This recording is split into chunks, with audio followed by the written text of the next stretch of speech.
আমি সাকিব। এই বাড়িতে থাকি অনেক বছর। আমার বাবা মা কেউ নেই। বাড়িটা দাদার থেকে পাওয়া, একাই থাকি। তাই একজন কাজের মেয়ে রাখা দরকার ছিল।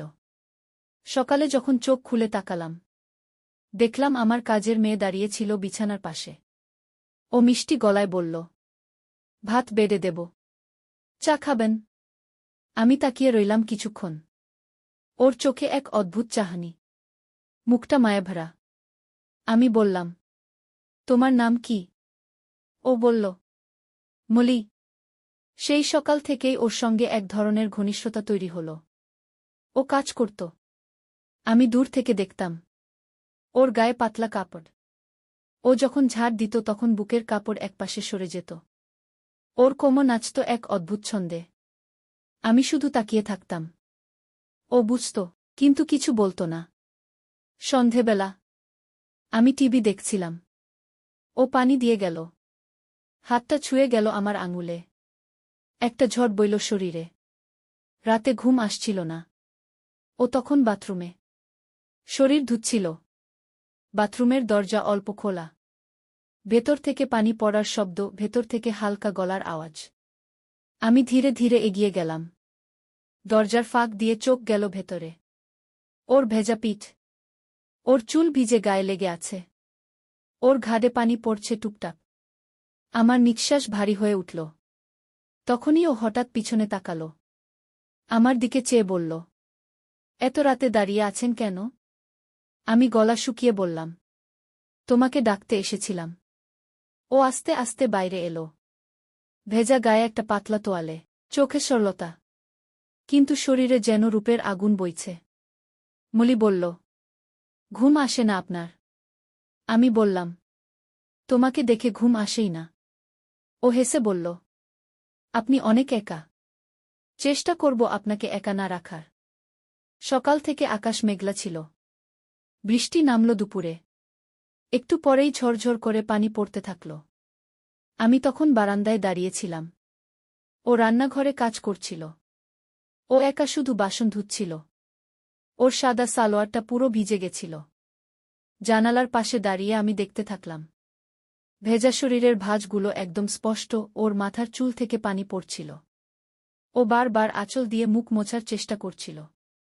আমি এক দৃষ্টিতে তাকিয়েছিলাম। হঠাৎ ও ঘুরে তাকাল। চোখে চোখ পড়তেই হাসল। একটু লজ্জাও পেল। আমি গলা খাকারি দিয়ে বললাম, তুমি না ভিজে গেছ? এভাবে থাকবে কেন? ও কিছু বলল না। চুপচাপ রান্নাঘর থেকে বের হয়ে গেল। আমি ভাবলাম হয়তো রুমে কাপড় বদলাতে গেল, কিন্তু কিছুক্ষণ পর দেখি ও বাথরুমে ঢুকল। আমি হঠাৎই অনেক বেশি কৌতূহলী হয়ে গেলাম। আমার ঘর থেকে বাথরুমের আওয়াজ শোনা যায়। আমি দরজার পাশে এসে দাঁড়ালাম। ওর গলার আওয়াজ কানে এলো। ও গুনগুন করে গান গাচ্ছিল, নরম গলায়।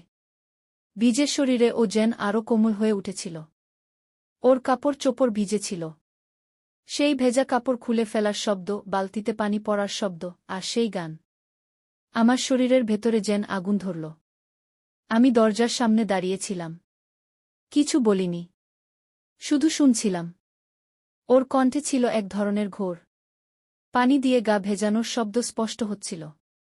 আমি চোখ বন্ধ করে কল্পনায় দেখছিলাম কিভাবে ওর শরীর বেয়ে পানি গড়িয়ে পড়ছে, ওর গলা দিয়ে নিঃশ্বাস বের হচ্ছে।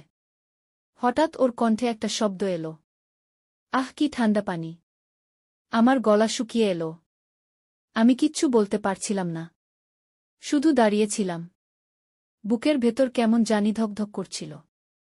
বেশ কিছুক্ষণ পর ও বাথরুম থেকে বের হল। ওর গায়ে তখন পাতলা তোয়ালে। চুল থেকে পানি ঝরছিল। চোখে মুখে জলের ফোঁটা। আর শরীরে এক অদ্ভুত উষ্ণতা। আমাকে দেখে লজ্জা পেল। বলল, দাঁড়িয়ে দাঁড়িয়ে কি দেখছ? বৃষ্টি নামছে না বুঝি? আমি হাসলাম। বললাম, না, বৃষ্টি থেমে গেছে। তোমাকে আজ অনেক সুন্দর লাগছ। ও মাথা নিচু করল। আস্তে করে বলল, তুমি এসব কথা বলো না। আমি মেয়ে মানুষ। তোমার বাসায় কাজ করি। আমি এগিয়ে গেলাম। ওর ভেজা কাঁধে হাত রাখলাম। বললাম, তুমি শুধু কাজের মেয়ে না, তুমি একজন মেয়ে। তোমার হাসি, তোমার শরীর, সবকিছু আমার চোখে জল হয়ে ঝরে পড়ছে। ও চোখ তুলে তাকালো, ভেজা চুল সরিয়ে দিল, আমার চোখে চোখ রাখল। আমরা দুইজনই চুপ। তারপর ও আমার বুকে মাথা রাখল। আমি ওকে জড়িয়ে ধরলাম, একদম কাছে। ভেজা শরীরের গন্ধ, ওর নিঃশ্বাস। আমার শার্ট ভিজে গেল।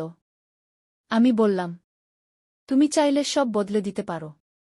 তুমি শুধু কাজের মেয়ে না, তুমি আমার গল্পের নায়িকা। ও কিছু বলল না, শুধু চোখ বন্ধ করেছিল। রাতে আমি আর মলি একে অপরের মুখের দিকে তাকিয়ে থাকলাম। মলি একবার তাকাচ্ছিল জানালার দিকে, আবার হঠাৎই আমার চোখের দিকে। আমার বুকের ভিতর যেন কেমন জানি হালকা জ্বালা করছিল। আমার হাতটা ওর হাতের পাশে ছিল। হঠাৎ মলি একটুও ভয় না পেয়ে আমার হাতটা ধরল। ও বলল গলা নিচু করে, তুমি ভালো না। আমি বললাম কেন? ও বলল, তুমি সেদিন বাথরুমে আমার দিকে যেভাবে তাকাইছিলা। তুমি জানো না আমার শরীরটা তখন কেমন কাঁপতেছিল। আমি মাথা নিচু করে বললাম, আমি ভুল করছিলাম। তবে এখনও তোমার কথা মনে পড়লেই মনটা ছটফট করে। ওর চোখে তখন অন্য এক রকমের দৃষ্টি। ও বলল, তুমি চাইলে এখন আমার পাশে এসে বসতে পারো। তবে শুধু বসা। আমি জানি বসে থাকা মানে শুধুই বসে থাকা না।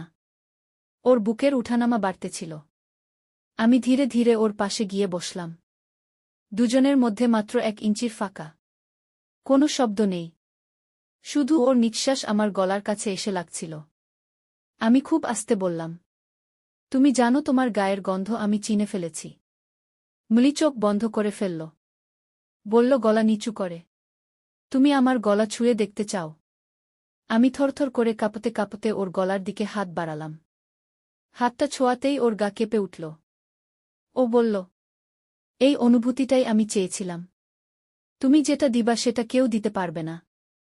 আমার ভিতরের লুকানো কথা তোমার সামনে খুলে বলতে ইচ্ছে করে। আমি বললাম, তবে বলো। ও বলল, আমি যখন তোমাদের বাসায় কাজ শুরু করলাম তখন তুমি বড় ছিলে না। আমার দিকে তাকানো দূরের কথা, আমাকে চিনতেও না।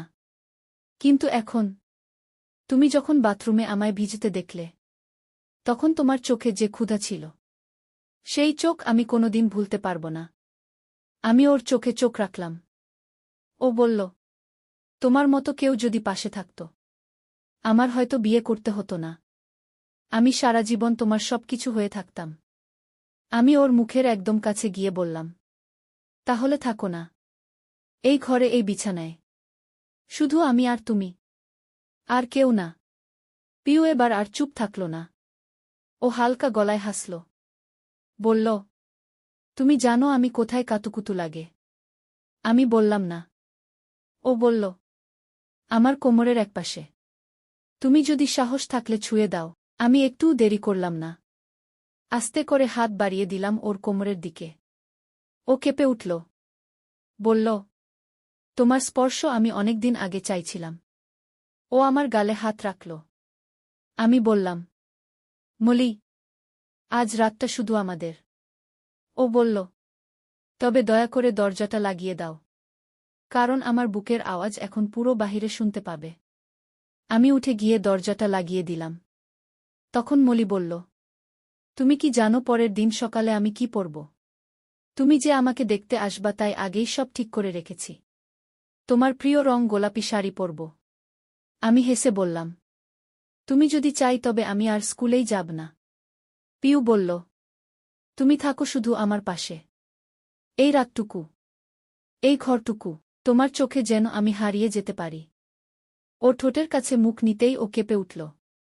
বলল, তুমি পাগল নাকি কেউ দেখে ফেলবে? আমি বললাম, কেউ দেখে ফেলবে না, ওর ভয় পাবার কিছু নেই। আস্তে করে ওর মুখে চুমু খেলাম। ওর চোখ বন্ধ হয়ে গেল। আমার বুকের ভেতর যেন ঢেউ উঠল। বাথরুমের দরজা বন্ধ ছিল। শাওয়ার থেকে পানি পড়ছিল টুপটাপ করে। ওর চুল ভেজা ছিল। ওর গা থেকেও বের হচ্ছিল স্নানের ঘ্রাণ। আমি ওর পেছন থেকে জড়িয়ে ধরলাম। ও কাঁপছিল, হালকা গলায় বলল, প্লিজ এমন করো না। আমি বললাম, তোমাকে ছাড়া কিছু ভাবতে পারি না। ও মাথা নিচু করে দাঁড়িয়ে থাকল। আমি ওর ঘাড়ে মুখ রেখে বললাম, ভালোবাসি তোমায়। ও বলল, আমি জানি, কিন্তু আমি কাজের মেয়ে। আমি বললাম, তুমি মানুষ, তার চেয়েও বেশি কিছু। তুমি আমার আপন হয়ে গেছ। ও আমার দিকে ঘুরে তাকালো। চোখে জল টলমল করছিল। আমি বললাম, এই চোখের জল আমি মুছে দিচ্ছি। চুমু খেলাম ওর চোখে, গালে, ঠোঁটে। ও এবার আর বাধা দিল না। ও বলল, তুমি যদি একদিন আমায় ছেড়ে যাও, আমি মরে যাব। আমি বললাম, তুমি আমার জীবনের সব। আমি যদি কাউকে গ্রহণ করি তবে সে তুমি। ও চোখ বন্ধ করল আর ঠোঁট সামনে বাড়াল। আমি আর না পারলাম নিজেকে আটকে রাখতে। একটা ছোট্ট চুমু দিলাম ওর ঠোঁটে। তারপর আরেকটা, তারপর আরেকটা। ওর ঠোঁট যেন আমার ঠোঁট খুঁজে নিচ্ছিল। আমরা একে অপরকে জড়িয়ে ধরেছিলাম, একেবারে চুপচাপ। পানি পড়ছিল। আমরা দুজন যেন একসাথে ভিজে যাচ্ছিলাম। ওর গা জুড়ে আমার হাত বোলাচ্ছিল। ও কাঁপছিল, মাঝে মাঝে নিঃশ্বাস টেনে নিচ্ছিল। আমার বুকের মাঝে মাথা গুজে বলল, তুমি শুধু আমার হও। আমি বললাম, আমি তোমার ছিলাম, তোমারই আছি। ও বলল, আমি আজ থেকে তোমার বউ। আমি বললাম, তুমি আমার বই হয়ে থেকো। কেউ যেন আমাদের আলাদা করতে না পারে। স্নান শেষ করে দুজন একসাথে বেরোলাম। ওর মুখে ছিল একরাশ শান্তি আর একটা হালকা হাসি। ঘরের সব কাজ করছিল, কিন্তু এবার ওর চোখে ছিল এক ধরনের সাহস। আমাকে বলছিল চোখে চোখ রেখে। আমি হেসে বললাম, এখন আর তুমি শুধু কাজের মেয়ে না। তুমি আমার ভালোবাসা, তুমি আমার ঘরের রানী। ও মাথা নিচু করল, কিন্তু চোখে ছিল আনন্দ। ও বলল, তুমি যদি আমায় এমন করে ভালোবাসো, আমি তোমার জন্য জীবন দিয়ে দেব। আমি বললাম, জীবন নয়, তুমি শুধু পাশে থেকো। আমি তোমায় সারা জীবন আগলে রাখব। সেই রাত থেকে আমরা একে অপরের হয়ে গেলাম। আমার বাড়ি, আমার মন, আমার রাত, সবকিছুতেই শুধু ও ছিল। ওর হাত ধরেই আমি নতুন জীবন শুরু করলাম, যেখানে কোনো ভেদাভেদ